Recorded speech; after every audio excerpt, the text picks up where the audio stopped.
Hi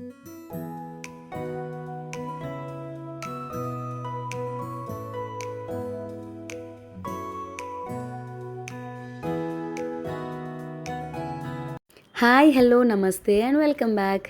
ఈరోజు వరలక్ష్మి వ్రతానికి నేను సిద్దిపేటలో అత్తయ్యతో చేసుకుందాము అని చెప్పి ఇప్పటికీ 2 years అయిపోయింది నేను చేసుకోక. సిద్దిపేటలో కుదరలేదు సంహౌ. సో నేను ఇంకా ఈసారన్నా చేసుకోవాలి మ్యాండేటరీ అని చెప్పి సిద్దిపేటకు వచ్చిన అనమాట. నెక్స్ట్ వీక్ నేను మణికొండలో అంటే హైదరాబాద్లో చేస్తున్నాను. ఇప్పుడైతే ఎట్లా చేస్తున్నాము ఏంది అనేది చూసేయండి. ఇప్పుడు ఇక్కడ మార్నింగే లేచి తలస్నానం చేసి ఇల్లు క్లీన్ చేసేసుకొని నైవేద్యాలకి ప్రిపరేషన్ అయితే స్టార్ట్ చేసిండ్రు మా అత్తయ్య. ఇక్కడ పూర్ణాలకి పప్పు ఉడకబెడుతుంది అండ్ ఒకవైపు పరమాన్నం రెడీ అవుతుంది అండ్ ఇంకోవైపు దద్దోజనం కూడా రెడీ అయిపోయింది. అవి ఉడికే గ్యాప్లో గుమ్మానికి తోరణాలు కడుతుంది అనమాట. తోరణాలు మామూలుగా దారానికి కట్టి ఓ సింగిల్ ఆకులాగా పెట్టరా అని మీకు డౌట్ రావచ్చు. ఇక్కడ మెష్ డోర్ ఇట్లా ఉండే వాళ్ళ ప్రాబ్లమ్స్ మీకు అర్థమై ఉంటుంది. ఇట్లా ఉన్న వాళ్ళకి అవి డోర్ ఓపెన్ చేసి క్లోజ్ చేసినప్పుడు అలా తడుతూ ఉంటుందని చెప్పేసి ఊరికి అట్లా ఒక కొమ్మ అటువైపు ఒకటి ఇటువైపు ఒకటి వేసేసారు. అది అయిపోయిన తర్వాత తులసి కోటకి మామూలుగా బొట్లు పెట్టి కింద ముగ్గేసి దీపం పెట్టడానికి రెడీ చేసిరు అనమాట. సో దీపం పెట్టే టైంకి లేట్ అవ్వకుండా రెడీ చేసి పెట్టుకుంటే తొందరగా అయిపోద్ది కదా అని చెప్పి ముగ్గు కూడా వేసేసి పసుపు రాసి కింద ముగ్గు కూడా వేసేసారు. నేను ఇక్కడ మా అత్తయ్య ముగ్గేసేటప్పుడు అదేంటి అని కనుక్కుంటుండే. అక్కడ శ్రీచక్రం అని చెప్పారు. జనరల్గా ఇట్లా పూజలు అవి స్పెషల్ ఈవెంట్స్ ఉన్నప్పుడు నేను ఓన్లీ పద్మం వేస్తా. వేరే పెద్ద పెద్ద ముగ్గులు వచ్చు కానీ ఇట్లా స్పెషల్గా వేయాలి అంటే నాకు అది ఒక్కటే వచ్చు. ఇది ఏంది అని కనుక్కొని నెక్స్ట్ టైం వేయడానికి నాకు కూడా ఈజీ ఉంటుంది కదా అని చెప్పి అడుగుతుండే. తులసి కోటను మొత్తం రెడీ చేసుకున్న తర్వాత గడపలకు కూడా అంటే మాకు మొత్తం 4 గడపలు ఉంటాయి ఇంక్లూడింగ్ కిచెన్. ఆ 4 గడపలకు కూడా పసుపు రాసేసి ముగ్గులు వేసేసి బొట్లు పెట్టి రెడీగా పెట్టుకున్నారు. అండ్ ఇక్కడ ప్యారలల్గా నేను అక్కడ అయిన నైవేద్యాలన్నీ బౌల్లోకి ట్రాన్స్ఫర్ చేసేసి టేబుల్ మీద రెడీగా పెట్టుకున్నా. ఇక్కడ పులిహోర కోసం రైస్ కూడా కుక్ అయిపోయింది. రైస్ ఇంకా ఫ్యాన్ కింద గాలికి ఆరబెట్టేసి చల్లగైన తర్వాత పులుసు కలుపుదామని పులుసు ప్యారలల్గా స్టవ్ మీద మరుగుతుందన్నమాట. పూర్ణాల కోసం ఉడకబెట్టిన పప్పు కూడా ఫ్యాన్ కింద పెట్టి చల్లారబెట్టినాము. ఇప్పటికీ ఒక 5 నైవేద్యాలు అయితే రెడీ అయిపోయినాయి ఒక 1 hour టైంలోనే. అంటే పరమాన్నం, దద్దోజనం, కట్టు పొంగలి, పులిహారకి పులుసు కూడా మరిగింది. జస్ట్ అన్నం చల్లారితే కలిపేయడమే. ఇంకా పూర్ణం పప్పు కూడా రెడీ అయిపోయింది. మీన్వైల్ మా పూజకు కావాల్సిన సామాన్లన్నీ వాష్ చేసి ఇస్తే నేను ఇంకా క్లాత్తో తుడుస్తున్నా అనమాట. ఇప్పుడు ఇక్కడ టేబుల్ మీద చాలా నైవేద్యాలు కనిపిస్తున్నాయి కదా, అందులోకి సిరా అంటే కొంతమంది కేసరి అని కూడా అంటారు, రవ్వ కేసరి అండ్ ఇంకా సేమియా పాయసం కూడా రెడీ అయిపోయినాయి అనమాట. నేను ఇంకా పూజకు కావాల్సిన మంగళహారతి ప్లేటు అవన్నీ సెట్ చేసేసి ఆ గ్యాప్లో చరణ్ పానకం చేసిస్తే గ్లాస్ బౌల్లోకి ట్రాన్స్ఫర్ చేస్తున్నా. గ్లాస్ బౌల్ అయితే కొంచెం పానకం మంచిగా కనిపిస్తుంది కదా అని చెప్పి. సో టోటల్గా టేబుల్ పైకి ఒక 7 or 8 నైవేద్యాల బౌల్స్ అయితే యాడ్ అయిపోయినాయి అనమాట. అండ్ ఇప్పుడు నెక్స్ట్ దేవుడిని అమ్మవారిని నిల్చోబెట్టడానికి వెనకాల బ్యాక్ డ్రాప్ చిన్న డెకరేషన్ లాగా చేసినాము. పెద్ద ఎక్కువేం చేయలేదు, చిన్న మంచిగా కనిపించడానికి ఒక రెడ్ కలర్ క్లాత్ అయితే కొంచెం బ్రైట్గా కనిపిస్తుంది కదా అని రెడ్ కలర్ క్లాత్ ఒక దుపట్టా ఉంటే పెట్టేసి దాని చుట్టూ బార్డర్ లాగా మామూలుగా పూలదండలు అట్లా వేసేసినాము. ఇప్పుడు నెక్స్ట్ అమ్మవారి ఫోటోకి నేను శారీ కట్టడానికి చూస్తున్నాను అనమాట. ఎందుకంటే బేసిక్గా మా అత్తయ్య ఫస్ట్ నుంచి ఈ ఫోటో పెట్టుకొని వరలక్ష్మి వ్రతం చేసేది. సో ఈ ఫోటో కొంచెం సెంటిమెంట్గా ఉంది, అందుకే రూపు అట్లా అంటే అమ్మవారి విగ్రహం టైప్ అట్లనైతే రెడీ చేయరు, ప్రతిసారి ఈ ఫోటోనే పెడతారు. ఈ ఫోటోకి నేను వచ్చిన తర్వాత శారీ యాడ్ అయిందనమాట. అంతకుముందు శారీ లాగా అట్లా ఏం పెట్టారు. మనం వచ్చిన తర్వాత కొంచెం మన క్రియేటివిటీ టచ్ ఉండాలి కదా అని చెప్పి నేను చీర కట్టడానికి నేనున్న ప్రతిసారి శారీ అయితే కట్టినా. ఇప్పుడు కూడా నేను వస్తున్నా అని చెప్పి ఎల్లో కలర్ శారీ తీసుకొని వచ్చిరంట. నేను వస్తాను కన్ఫర్మేషన్ ఇచ్చిన తర్వాత ఈ శారీ తీసుకొచ్చినా అని చెప్పిర్రు, నేను కడతా కదా అని చెప్పి. సో ఇప్పుడు జస్ట్ ఆ ఫోటోకి నార్మల్గా కొంచెం ఊడిపోయినా కూడా రాకుండా ఉండే దారం కొన్ని వరుసలు గట్టిగా ఉండేలాగా తీసుకొని వెనకాల ఆల్రెడీ నెయిల్స్ మేకులు పెట్టడానికి హోల్స్ ఇచ్చుంటారు కదా ఫోటోకి, దానిలో నుంచి ఆ దారం తీసి కిందకి జారకుండా ముడేసేసి దానికి ఇప్పుడు శారీ ఫ్రిల్స్ నార్మల్గా పెట్టేసి అంటే పళ్ళు పాటు ఒక్కటి వదిలేసి కింద మొత్తం శారీ అంతా హాఫ్ ఫోల్డ్ చేసేసుకొని ఫ్రిల్స్ పెట్టేసుకోవాలి. దాన్ని నార్మల్గా ఆ దారంలోకి ఇట్లా దోపేసుకొని మనం మామూలుగా ఫ్రిల్స్ స్ప్రెడ్ చేసుకోవడమే, పెద్ద కష్టమేం కాదు. కాకపోతే నీట్గా కనిపించడానికి కొంచెం ఎఫర్ట్ అయితే పెట్టాలి ఆబ్వియస్లీ. ఫోటోకి నార్మల్గా ఫ్రిల్స్ హోల్డ్ చేయడానికి ఏముండదు కాబట్టి ఒక 3-4 టైమ్స్ నీట్గా ఫ్రిల్స్ పెట్టుకొని ట్రయల్స్ చేస్తూ ఉంటే 3rd టైంకి సక్సెస్ అయిపోయి నీట్గా వచ్చిందనమాట. జనరల్గా అమ్మవారి విగ్రహం లాగా చేసి శారీ కడితే అమ్మవారి చుట్టూ శారీ తిప్పుతాం కాబట్టి ఎక్కువ రాకుండా కొంచెం తక్కువ కుచ్చులతోనే ఉబ్బుగా కనిపించకుండా ఉంటుంది. కానీ ఫోటోకి శారీ కడితే ఫ్రంట్ పార్ట్లోనే శారీ అంతా మనం కుచ్చిళ్ళతో కడతాం కాబట్టి కొంచెం ఉబ్బుగా కనిపించే ఛాన్సెస్ ఉంటాయి. అందుకే చాలా నీట్గా స్ప్రెడ్ చేసుకుంటూ ఎక్కడ ఇట్లా ఎత్తుగా కనిపించకుండా ఉబ్బులాగా ఒకటే దగ్గర ఇట్లా కనిపించకుండా కొంచెం నీట్గా సెక్యూర్ చేయాల్సి వస్తుంది. అంతకుమించి ఫోటోకి శారీ కట్టడం అయితే అస్సలు ఇబ్బంది కాదు. అదొక్కటి చిన్నగా చూసుకుంటే బాగుంటుంది. లుక్ పోకుండా నీట్గా కట్టడానికి కొంచెం ట్రై చేయాలి. సో నేను ఇక్కడ అట్లనే ఫ్రిల్స్ పెట్టేసిన తర్వాత అవి ఊడిపోకుండా ఎక్కడికక్కడ పిన్స్తో సెక్యూర్ చేసేసిన కంప్లీట్గా. ఇంకా పళ్ళు కూడా 2 వైపులా వేసేసి అమ్మవారికి మా అత్తయ్య కాసుల పేరు ఎగ్జాక్ట్గా మెడ వరకు వచ్చింది. అది కూడా వేసేసి పూలదండ వేసి పైన కొన్ని పువ్వులు పెట్టిన తర్వాత మేము రెడీ చేసుకున్న మా అమ్మవారి లుక్ అయితే ఇట్లా ఉంది. మీకు ఎట్లా అనిపిస్తుందో నాకు కింద కామెంట్ చేయండి పక్కాగా. నాకైతే చాలా నచ్చింది. నాకు మస్తు నిండుగా అండ్ కలగా కనిపించింది అనమాట. అండ్ 3 ఇయర్స్ తర్వాత ఆల్మోస్ట్ నేను సిద్దిపేటలో చేసుకుంటున్నా కాబట్టి ఆ ఫీలింగే చాలా బాగుంది. అండ్ ఇక్కడ పీట మీద పెట్టడానికి అని చెప్పి 2 లోటస్ ఫ్లవర్స్ తీసుకొచ్చినాము. అవి నేను ఓపెన్ చేసేసి పెడదాము అని చూస్తుంటే ఆన్య కూడా నేను చేస్తా అని చెప్తే దానికి చూపించుకుంటూ నేను కూడా ఆ పెటల్స్ అట్లా ఓపెన్ చేసినాము. కంప్లీట్గా ముగ్గల్లాగా వస్తాయి కదా, జనరల్గా బయట ముగ్గల్లాగా సేల్ చేస్తున్నారు కదా, దాన్ని లోటస్ ఫ్లవర్ లాగా ఇట్లా ఓపెన్ చేసేసి పీటకి అటొకటి ఇటొకటి అట్లా పెట్టినాము. దానికి ఇట్లా ఏదో ఒకటి చెప్పి ఎంగేజ్ చేయకపోతే అది చాలా అంటే ఆబ్వియస్గా పిల్లలు కొంచెం క్రాంకీగా ఉంటారు కదా, కొంచెం గోల గోల చేస్తుంది కదా, వ్రతం ప్రశాంతంగా చేసుకొనియదని చెప్పి దానికి కూడా ఏదో ఒక పని చెప్తూ పూజలో అది ఇది అని చెప్పి చెప్తుండే అనమాట, ఎక్స్ప్లెయిన్ చేస్తూ. ఆలోపే పూజకు కావాల్సిన సామాన్లన్నీ కింద అరేంజ్ చేసి రెడీగా పెట్టుకున్నాము.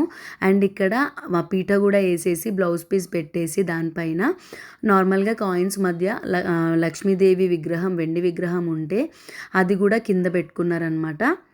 అండ్ ఇక్కడ ఇంకా ముందు పసుపుతో కూడా అమ్మవారిని చేసేసి తమలపాకులో పెట్టేసి పెడుతున్నారు. అండ్ ఇక్కడ ఒక మాట చెప్పాలి, ఎప్పుడు లక్ష్మీదేవిని పసుపుతో చేసినా కూడా పక్కన ఖచ్చితంగా 2 ఏనుగులు ఉండాలి అని చెప్పారు మా అత్తయ్య. మరి ఈ పాయింట్ మెన్షన్ చేయమని చెప్పారు వీడియోలో. సో దట్ తెలియని వాళ్ళు ఎవరన్నా ఉంటే తెలుసుకొని నెక్స్ట్ టైం అంటే పెట్టుకుంటారు కదా ఏనుగులు అని చెప్పి. మా ఇంట్లో రెడీగా వెండి విగ్రహాలు అట్లా ఏనుగులు ఏం లేవు కాబట్టి మా అత్తయ్య మధ్యలో తమలపాకులో పసుపుతోని అమ్మవారిని చేసేసి అటు ఇటు ఇంకొక 2 తమలపాకులు కూడా వేసి దానిపైన 2 పసుపుతోనే చిన్నగా పసుపు ముద్దల్లాగా చేసి ఏనుగులు అని చెప్పి పక్కన పెట్టిరు. నెక్స్ట్ ఇయర్ వరలక్ష్మి వ్రతం కల్లా నిజంగానే 2 ఏనుగులు కొనుక్కోవాలి ఖచ్చితంగా, సిల్వర్వి. అండ్ లక్ష్మీదేవి పక్కన ఏనుగులు ఉంటేనే మనం గజలక్ష్మి అని పిలుస్తాం కదా అని చెప్పి 2 ఎలిఫెంట్స్ అయితే పక్కాగా పెట్టుకోవాలి అని చెప్పిరనమాట. ఈ విషయం మీకు అందరికీ తెలుసా లేదా అనేది నాకు కింద కామెంట్ చేయండి పక్కాగా.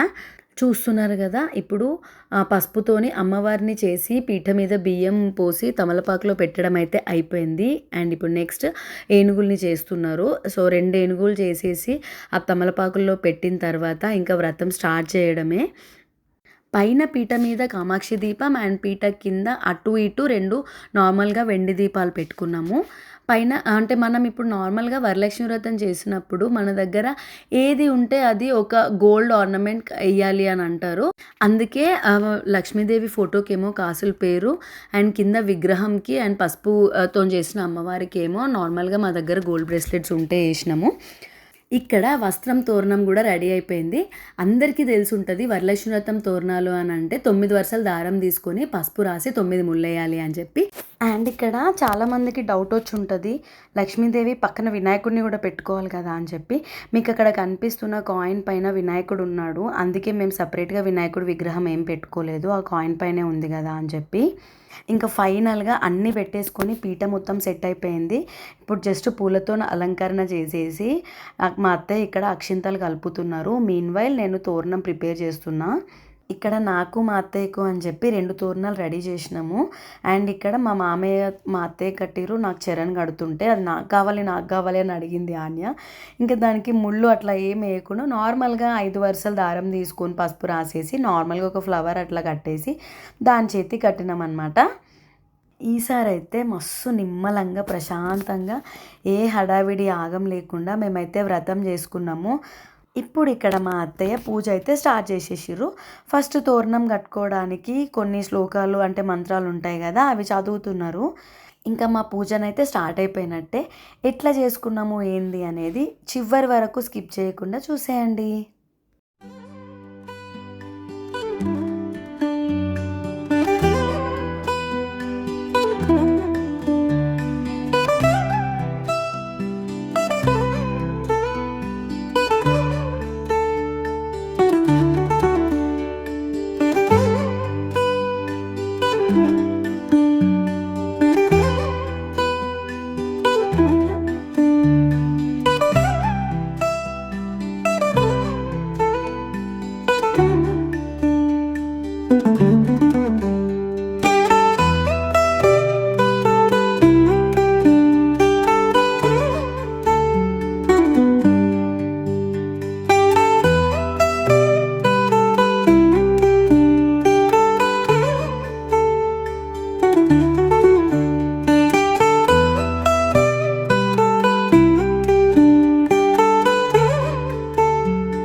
చూసారు కదా, మా పూజ అయితే అయిపోయింది. కొబ్బరికాయ కూడా కొట్టేసినాము, నైవేద్యాలు అన్నీ పెట్టేసి హారతి ఇచ్చేసినాం అనమాట.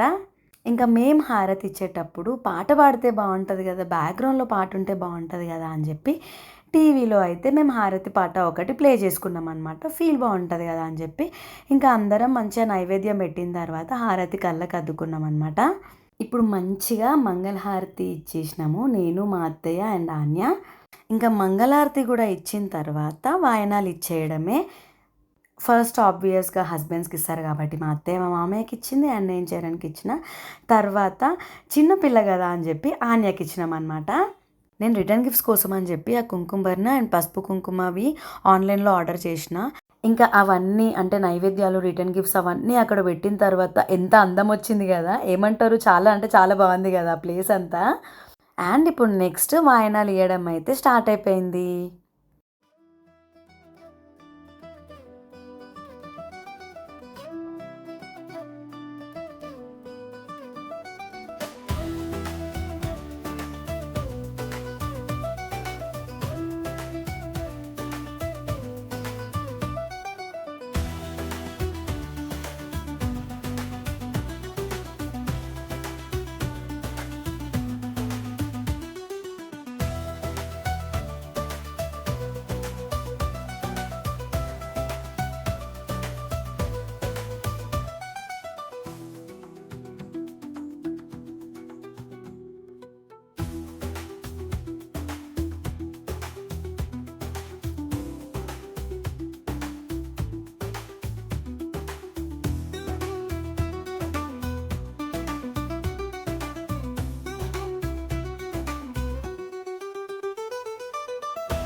సో చూసిరు కదా, నేను చరణ్కి, మా అత్తయ్య మా మామయ్యకి అండ్ మేమిద్దరం కలిసి ఆన్యకి అండ్ మేమిద్దరం ఒకరికొకరం వాయనాలు ఇచ్చుకోవడం అయితే అయిపోయింది.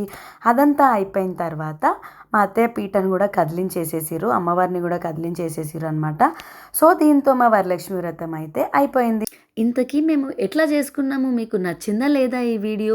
మీరు కూడా మాలానే సేమ్ పద్ధతిలో వరలక్ష్మి వ్రతం చేసుకుంటారా, లేదంటే మీరు ఇంకా డిఫరెంట్గా చేసుకుంటారా అనేది నాకు కింద కామెంట్ చేయండి. సో దట్ నాకు కూడా డిఫరెంట్ పద్ధతులు, డిఫరెంట్ ట్రెడిషన్స్ తెలుస్తాయి కదా.